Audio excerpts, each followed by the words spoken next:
Previously on the SoJo Files.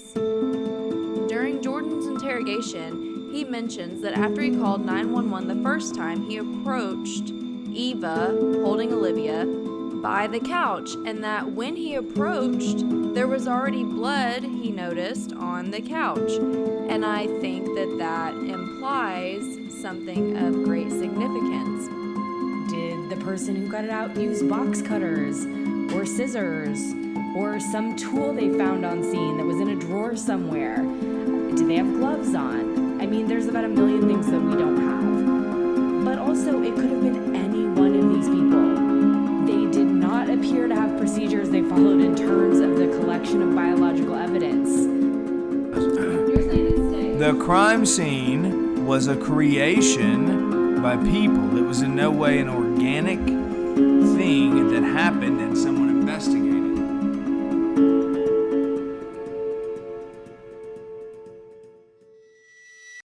You gonna lead us in, sweet Jesus? Here we go. Last week, we discussed the fabric that was removed from the couch in the living room, and this week we are going to be discussing the swabs that were allegedly collected from the Olivia Soto crime scene November 8th, 2018. According to the incident reports of the officers on scene that day, only one officer, Detective Wear, admitted to taking swabs that day, and he said, and I quote from his incident report, Detective Marsh also pointed out areas of the residence where there was blood located. Detective Marsh pointed out blood on the floor of the hallway, on a cabinet in the living room, on the couch in the living room, and on a dresser in the bedroom. I did 2 swabs of the blood for DNA testing and secured them in my unit. The swabs were taken from the living room hallway and from the dresser in the back bedroom. The swabs were taken with distilled water and with sterile swabs and were secured in my vehicle for transport to the Van Buren Police Department evidence room. Now, why they list 4 areas that have possible blood and only swab 2, I don't know. And why he felt the need to mention that he did this with a sterile swab, I don't know that either, because God, I fucking hope you did. Now we are still working on evidence collected on November the 8th, 2018. Is that right? Well, per the Van Buren Police Department's incident reports, what they claim to have collected November 8th. But we don't get to use their sworn testimony from hearings and otherwise? No, we're still on day 1, so you got to save that for later. All right, I guess we'll have to save that for later then. My answer would still generically be, there's no way in hell to know what was collected on the 8th. But if you want to reference the swabs, which we talked about this in the last episode, which was you have to read these reports very carefully, right? With I collected versus was collected. In Detective Wear's report, he is very specific. I did 2 swabs and I locked them in my car. Well, there are a lot more swabs than that were sent back from the crime lab that never actually were submitted when you review the evidence at the Van Buren Police Department. There are more than 2 swabs.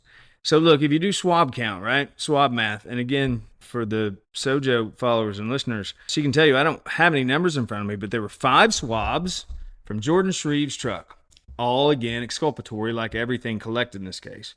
Then there are an unknown number of swabs that no officer has ever been able to actually corroborate with them using their own reports as to how many swabs there were and what were they of. The memory lapses about who was holding the little Q-tip and what they touch it to and if it went to the crime lab. But with regard to the swabs from November the 8th, I still hope to see them someday. Well, the other thing that this report points out pretty starkly is that it says Detective Marsh pointed out blood in 4 different locations that could have been relevant to what happened here. The floor of a hallway, a cabinet in the living room, the couch in the living room, and a dresser in the bedroom. And the next sentence in the report is they took 2 swabs of DNA from the living room hallway and the dresser in the back bedroom, but they don't take the other 2 swab samples from the places they've seen blood. I don't know if that's just standard procedure.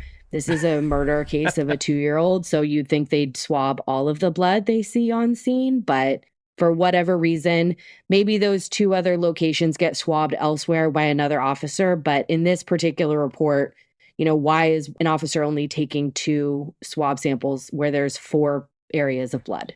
Did you say swabbed by another officer or mopped up by another officer? I said swabbed. Oh, okay. But perhaps I meant mopped up. I'm getting old, Laura. My ears are going. Look, is that something that, there's how California does things, right? Generally speaking. Is that something that you see a lot of, that, there are 37 suspected areas of what are biological substance or blood. Someone throw a dart and then let's swab 2, or no? No. The thing is, this is a really serious crime. There's a child who has died, and you would expect the police work to be pristine here, right? There's no real cost to swabbing 2 more areas of blood when the crime scene techs are supposedly already out there. Amen. Why, of these 4 locations they see blood, they're in 3 different rooms, right? They're in the hallway, they're in the living room, and they're in a bedroom. And they're only taking 2 swabs total. So they've already ignored one of those rooms completely when they've taken the blood swab. And they've also ignored another location where perhaps something has happened. There are maybe a million reasons about, why the officers thought this was okay or why they did this. The swabs will play into the case at trial, but at the moment they're on scene, why aren't they spending the 10 minutes it's going to take to swab 2 more locations where there's blood at a crime scene? This is police officer school 101 here. Something that I find to be very interesting is that Detective Wear states that he collected the swabs from the living room hallway and from the dresser in the back bedroom. In Detective Marsh's report, he says that there was a swab taken from possible blood in the hallway, a swab taken from the possible blood on the dresser, and a swab taken from the couch cushion. But he fails to state which officer collected those 3 swabs. And I think that that's interesting because in Ware's report, he makes it very clear that Marsh is the one that pointed out the spots to him. So why would Marsh not just state in his report that Ware's the one that collected the swab from the hallway and the swab from the dresser? And who collected the swab from the couch cushion? Well, I think, again, fringes may be the new title for this episode or other thing, but everything is in the fringes. And grammar petty, which if you weren't going to do it, I'm going to drop it. That's my phrase. I'm grammar petty. Laura can tell you that. She Yes, kind of he is is. too, by the way. It's sometimes a nightmare. I'll just note that for your listeners. You're welcome. So look, there are reasons for anomalies when you can see a pattern in things. And so Detective Wear was very specific about time in, time out, who was there, exactly with a number on it, what he did, where he put it, where he locked it, right? Detective Wear does not have it happened that, or I believe someone did. He said, 2 swabs, I put them in my car. I think at some point in his report, he says, I got there after EMS left or was leaving. Detective Wear put data points in his report that don't exist in other officers' reports. The reason why those don't necessarily line up, Detective Ware's and Detective Marsh's, is, well, that's because the total number of swabs, I can't help it, I'm sorry, they don't line up when you count them. As Laura said, look, everybody that was on scene that all of us in this room have talked to, or we did in preparation for trial, no one believed that Olivia died from falling into the pack and play or out of the pack and play. Therefore, she was injured and killed somewhere else. And instead of hallway, to Laura's point, we have multiple points of what is suspected to be blood. And if you're curious about, did the crime even occur at this house? Because that should be on the table, that it did not. Then you would document it along with, there was a swab taken from E34 marker, from E33, from E27, from E36, and down the list, so you can line those up, because there's multiple suspected, based on photographs, blood spots, I think, throughout the house. Some of them, when you have the ability to look at photographs, they're not droplets. They once were, but now they are droplets with sort of an elongated tail, which indicates some sort of drag or other interference with, pristine crime scene. So, yeah, I agree with Laura wholeheartedly. It's a little insane to even mention multiple spots that you believe something was blood, and then you're like, but I took 2. Yeah. And I'll also note that looking at the evidence chain of custody log for whatever it's worth, which we know is probably not much. Laura, I'd just taken a drink. You just what? I'd just taken a drink. Oh, my bad. I should have waited. And I think Chad already mentioned this, but the only line in the chain of custody that sort of has some measure of reliability is, I think Chad said, when Chrissy Davidson takes it out of the crime lab box. Is that right, Chad? Yep. It's the received by date that we see on the reports. That's once Christy lays hands on it or sees it. Yes, ma'am.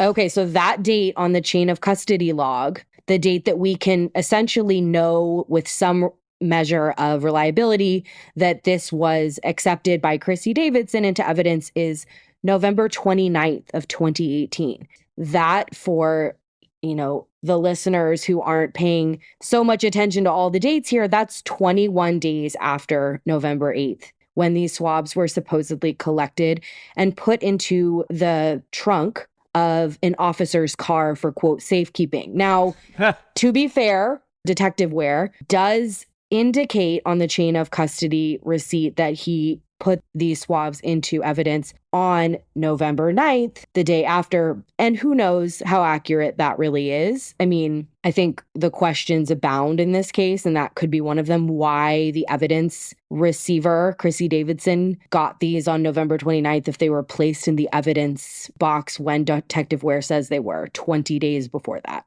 I was trying not to rattle papers because you were talking, and then SoJo chastises me, but she's on her own mic.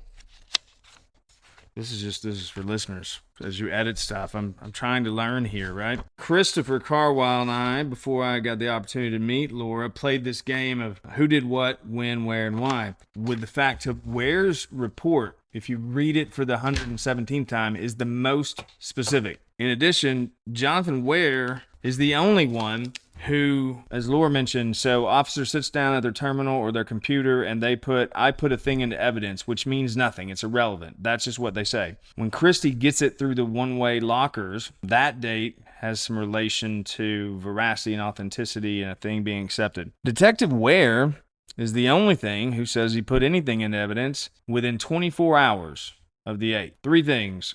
4, 5, we don't know. So we just call swabs. We'll call them swabs. iPhone and keys. Detective Wear puts in on November the 9th, which is fair, right? Because they were working a crime scene all day. And then the next thing after that goes in is is a Miranda form that didn't go in until the 12th.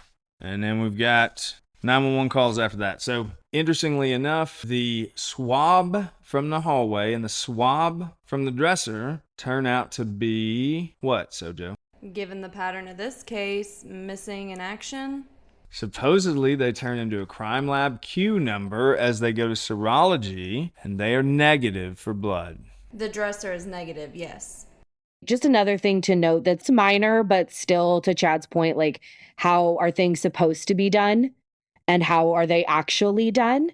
This evidence entry says 2 DNA swabs from crime scene. That is the totality of the detail that Detective Wear writes when he enters this onto the chain of custody log. Why are these 2 DNA swabs coupled together? Who knows if there's cross-contamination? I don't know how they're being stored. Why are you putting 2 swabs together when you're entering something into evidence? Why don't you write on these swabs in the chain of custody log where these swabs came from, who collected them? I mean, this is, again, basic police training. This is 101. I went to the academy for a week and I already know how I'm supposed to enter evidence onto a chain of custody log, especially when I'm working a murder case. in which a very young victim has been murdered. I mean, why are the baseline requirements of investigation being thrown out the window? Look, I wholeheartedly agree, and we both have the prosecutorial background. I will tell you this, whichever officers are in a relationship, a romantic one of any kind, married, girlfriend, boyfriend, husband, either way, they spend more time on a normal Friday late afternoon logistically with their significant other trying to figure out where they're going to eat dinner, where they're going to meet, and otherwise, than they did saying who took pictures, where was this swab put down? And that's why we put the yellow markers on the ground, right? So we can reference all this. Yeah. And so it is basic police work, but it's also just basic people work. You don't need a lot of training, Laura, I don't think, to do this better. And that's why I will continually say that it is a charade. Have you ever watched Into the Spider-Verse, the cartoon one? I have. I love Into the Spider-Verse. I love that movie, by the way. And my Me too. girls love that movie, right? But when Miles is trying to get out of the really smart school that he got into legitimately, right? Yep. And he gets like a 0 out of 100 on a Scantron test. And he's like, I guess I got to go back to my old school. And she's like, do you know that it's mathematically impossible to get a 0 on this? I feel like that's where we are on November the 8th. It is mathematically impossible to fail at every single portion of an investigation on the 8th, and then to fail on the 9th, but label it the 8th, and then on the 10th, but label it the 8th, and then on the 12th, but label it the 8th. And so, I don't know how many bites of the apple you get, but it was a bunch. Here's my issue. Let's say that I am an officer at Van Buren Police Department and I am working this case. Whether I'm Chase DeCrew, who is just an officer, or I'm with the Criminal Investigations Division, I'm going to be worried about accountability and liability. I don't want to get fired. I don't want to get into trouble. I certainly don't want to get turned into internal affairs. So you know what I'm not going to do? Fuck around and find out. I'm going to cross T's and dot I's and make sure that I've done everything to the best of my ability and over-document. So what their documentation on the SHREEVE case tells me is that these officers were not worried about getting in trouble with their superiors for their lack of performance on this case. It doesn't appear to me that they were even remotely worried about someone looking at the paperwork and looking at the documentation and calling them out on it, much less holding them accountable for it. Because if they were, we wouldn't be on this podcast discussing this case. I think that's such a good point. And like, how many other cases is this the way police work got done in Van Buren, right? We have a case here where it's so stark because a person was falsely accused of murdering a child. And so the consequences are so terrifying here. But how many times is this how they collected blood evidence from 100 other murders? However many other crime scenes involved DNA evidence. I mean, I wouldn't feel safe as a citizen of Van Buren that things were being done correctly before this. And this may just be how they do things, or it may be, to your point, SoJo, it may be how they do things because they're not worried about any accountability. It also strikes me in some ways as a set of officers who's already decided on a conclusion, isn't really worried too much about evidence, pointing to anything else. I mean, maybe I'm giving them too much credit, but an officer who's not really searching for the truth and who's decided what the conclusion is on the morning of November 8th might be sloppy in how they collect the evidence, because why would it matter? Accountability is how you avoid things like the SHREEVE case. And had these officers been the least bit worried about that, they wouldn't have been so lackadaisical with how they did the SHREEVE case, which tells me that more likely than not, this is a normal and standard way of how they run investigations in Van Buren and in Crawford County. Yeah, it's very possible. I mean, obviously, Jordan benefited from Chad and Chris being such diligent attorneys on this case and checking this kind of thing. And maybe other cases where this has happened, it hasn't really been an issue because other evidence may prove who did something, and the sloppy work, no one was held accountable because who cares? sometimes it takes a lot of rain to wash away, like to see what's really under something, under the dirt. And I think that's what was happening here. I like that phrase. I will say that I will refuse until someone wants to best me on this point, but we would have to define, and that would be a full day podcast of what this is, because I will not vaguely reference this as accidental, incompetent, lazy, or otherwise. I refuse to do so. There was $300,000 in police salaries on scene. There's another multi-million-dollar budget at the police station with sergeants, lieutenants, captains, and police chief. There's another multi-million-dollar budget at the prosecutor's office. Let's don't forget that 2 of them were on scene that day. So incompetent, lazy, or otherwise, again, back to Spideyverse, because I find it incredibly applicable, I think would be the California way to say that to this case, which is it is mathematically impossible that everybody had a bad fucking day. That's not possible. And your accountability point, though, I think is tremendous, because even when under oath, no one could ever do the numbers right of what they collected and how many of them. And I realize we're on the 8th, but if you look at this, right, there were 2 swabs, and Detective Wear mentioned them, and we can just agree for the listeners that there's not another officer who says, I collected a swab of anything on the 8th. Is that fair? That is a fact. Yes, that's correct. Okay. And then so the crime lab received, we're going to set aside the additional exculpatory evidence of Jordan's truck. There were swabs, plural, of the hallway. There was a swab of the dryer. There was a swab of bathroom wall, swab of tile under coffee table, swab of living room, swab of floor, swabs, multiple, of back bedroom. So we went from 2 to using singular and plural in crime lab. And I can tell you what happens later, by the way. I can tell you how things are packaged and sent to the crime lab, and the numbers could hypothetically match. There's photographs of that.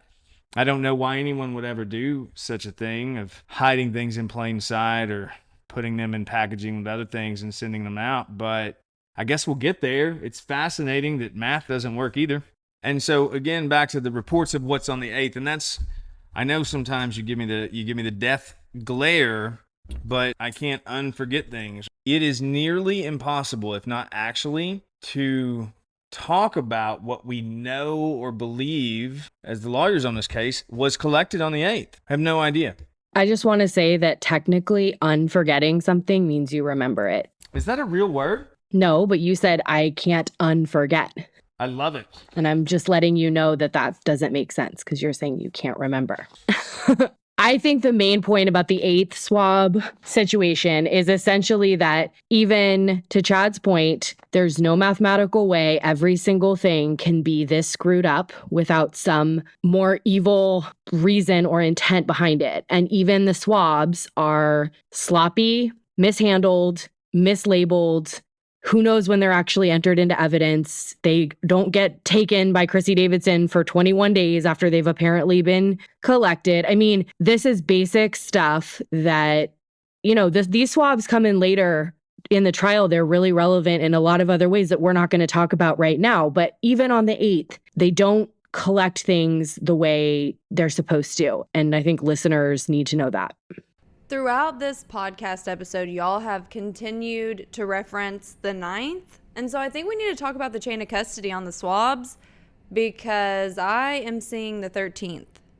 The thing I have that Chad sent me that says 2 DNA swabs from crime scene, I'm looking at Johnathan Wear 11-9. But is it a different set of swabs maybe? There's one that says swab and then another one that says swabs? Yes. Okay. Which one are you looking at that says, you're looking at the, oh no. DNA swab from floor in middle of the swipe. See, I don't know where you pulled that from. Is that from the chain of custody? Yeah. What number is it? That's going to be it's going to be on page 11 out of 33 on this copy of the chain of custody. Yeah, DNA swab of bathroom wall, right? There's where you're at. DNA swab from dryer. DNA swab, yep, 13th. Yeah. So what is it you need to record? Those must be different ones then. It says DNA swab from the back bedroom turned in on 11/13. Okay. So are you saying that you have a report that says the 9th? No, I'm saying the only thing that even anyone marked as submitted within 24 hours is Johnathan Wear with swabs, which is the only report that he says he swabbed anything. Is day 1. I thought we were talking about the 8th. Now you got me on the 9th. Was it not said that he submitted them within 24 hours? He marked E1 as submitted by him on 11/9. Christy Davidson didn't receive them until 11/29, till 20 days later. Because I'm talking about E1. You're talking about E. We don't know when that happened. There's no report that says I swabbed any of the shit from E24, 25. It literally says a swab taken from the hallway and a swab taken from the back dresser. That's E1. That is purported to be E1. Full stop. Right. So from the 8th. 2 is 1. Help me. Am I following?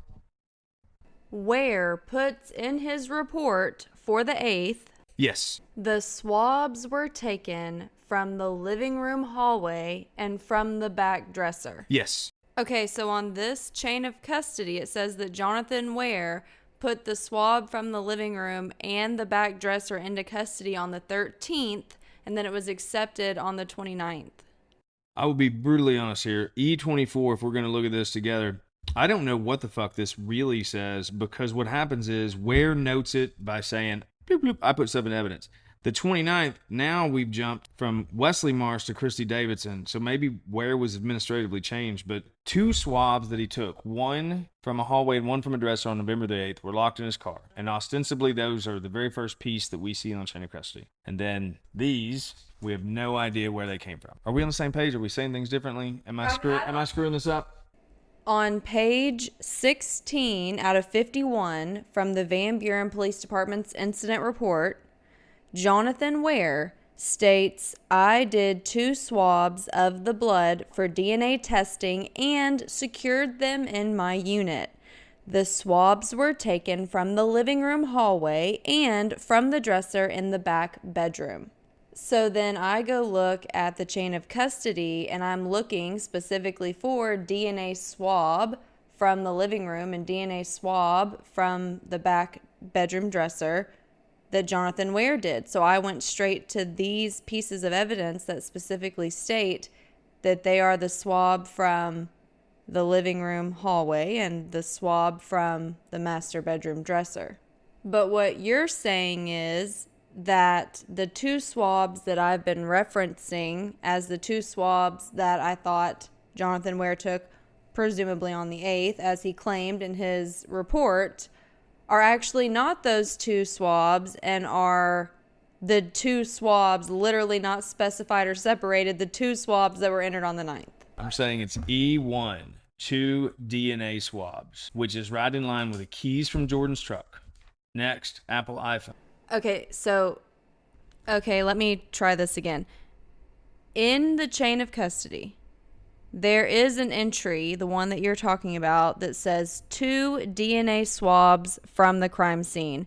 And it does say that Johnathan Wear is the one that took those swabs, but there's no specification on where the swabs are from. It just says 2 DNA swabs from the crime scene.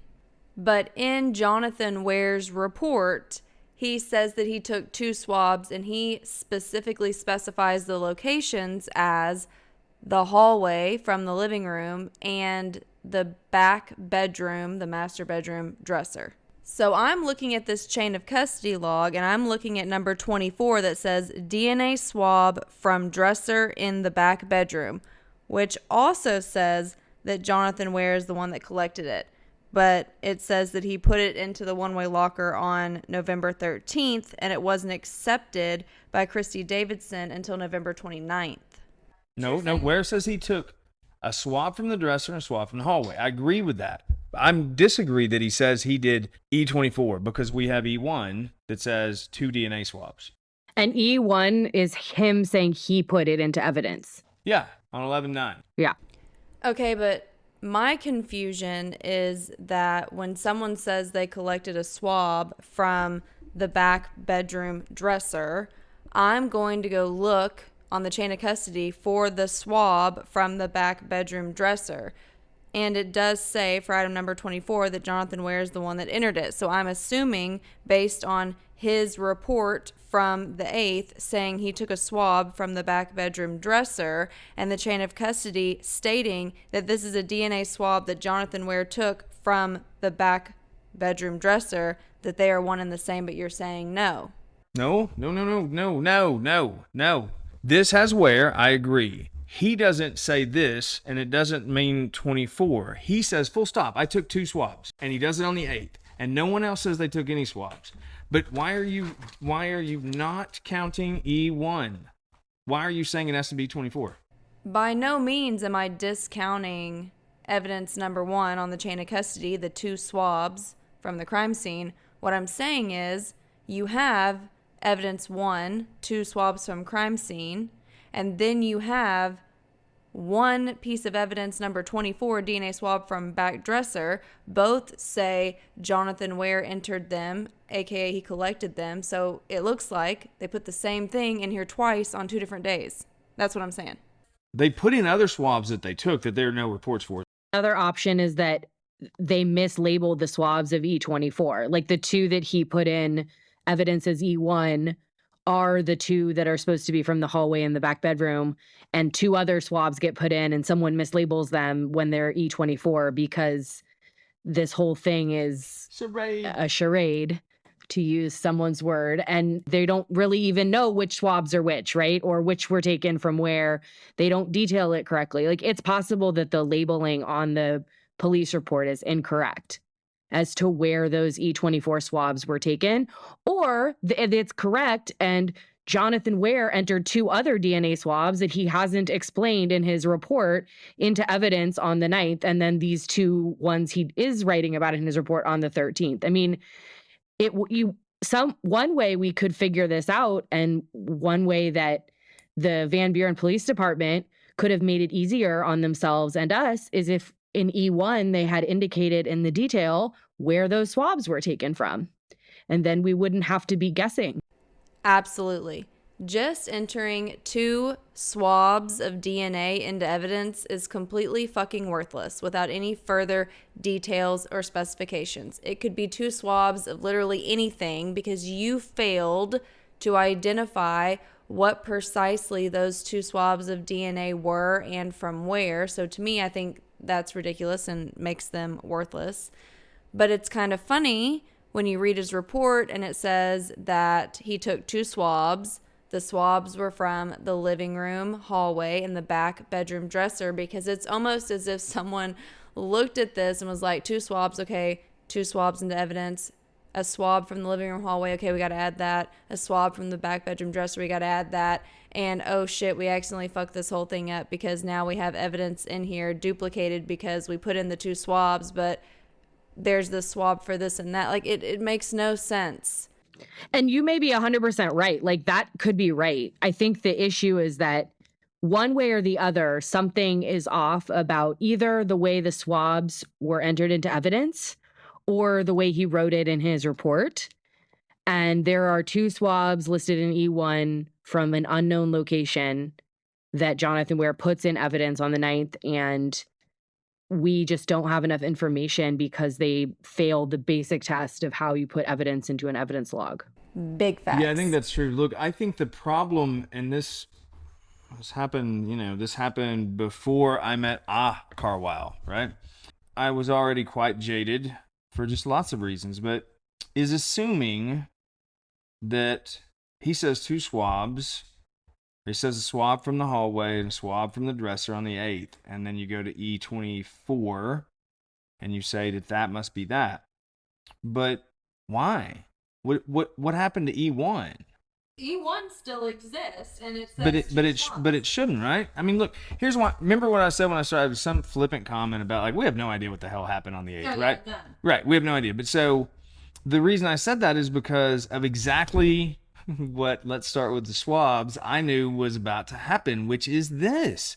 And so, by the way, I've seen that look on the detective's face too when I asked them to do math, compared it in reports, all that. And it's like, how were there 147 swabs and there's only a mention of 4 in a police report? That's amazing. As I say, the math ain't mathin'. Make it make sense, SoJo. Make it make sense, as you like to say. Also, why are you entering evidence you took, biological evidence you took on the 8th, into evidence on the 13th? That's 5 days it apparently sat in God knows where. If anyone who has ever dealt with biological evidence knows, it needs to go in particular, it needs to be transported, it needs to be stored in particular ways, or it can degrade. Its testing value can be essentially nothing. So why is he even entering anything that's biological evidence anywhere 5 days later? That is a ridiculously good point, by the way. One that I think is important to point out, and that will come up later in just collection techniques with things that have biological evidence in them. But I'm glad you said that, right? Because look, by 9 a.m., there is the eldest detective and the deputy coroner in Little Rock at the primary crime lab with Olivia's body. Okay? So if we had paper bagged these things and marked them, I get it. It's great that there is a one-way locker system and all of that, right? But chain of custody goes to, can the defense team poke a hole in it to a jury? It doesn't go to admissibility at the end of the day. I mean, the case law is poor, and Laura can tell you that it has to have said, I sent 5 pounds of weed to the crime lab. And then what comes back the day of trial is 10 pounds of blow, right? That likely doesn't get to see a jury. So it could have been hand delivered the next morning, but also Laura said 5 days. Even if we just say that item number 1 or E1 with the Van Buren Police Department lines up with what Ware indicated in his report he did, he hit 11-9 I submit button. Doop, doop, doop. And we've established that the only button that matters for any veracity is the accepted button that Christy Davidson, the evidence technician, says. That's the 29th. Christy Davidson says, I didn't lay hands on the bag labeled blah, blah, blah until 20 days later, and it was biological evidence. And so that's on E1. What about E24? She got it, shockingly. Anybody want to take a guess that's not looking at the report? I am this time, and I'm cheating. I'm looking at it too. SoJo, you're not looking. E1 and E24. No looky. Both were accepted by Christy Davidson on the same date or different dates? No, I'll go with different. Meh. It does say the same date? Ironically, the DNA swabs were accepted on the same date. So again, they could all be the exact same thing. Yeah. Yeah, sure. So it very well could all be the exact same thing, just cataloged into evidence multiple times. What about E25, 26, 27, 28? If you're listening to our podcast, the key takeaway from this episode should be that there's so much wrong that we can't even sit down and have a discussion about this case without running into an issue. And Chad's been on this 4 years. Laura's been on it for multiple years. I've been on it for over a year. And it's just this messed up. Also, I mean, it doesn't have to be like this. I mean, for as much as I can criticize law enforcement agencies all day long, most of them at least have someone who works in them who could make this not be the case, right? You write on the envelope where you got this evidence. You write in your report which swab you found where and when you put it in the evidence locker. I mean, it doesn't have to be like this. This is to Chad's point, this looks intentional. This looks like you're confusing even the barest levels of evidence for some reason that is, it's almost harder to make it this confusing than it would be to actually correctly catalog this evidence.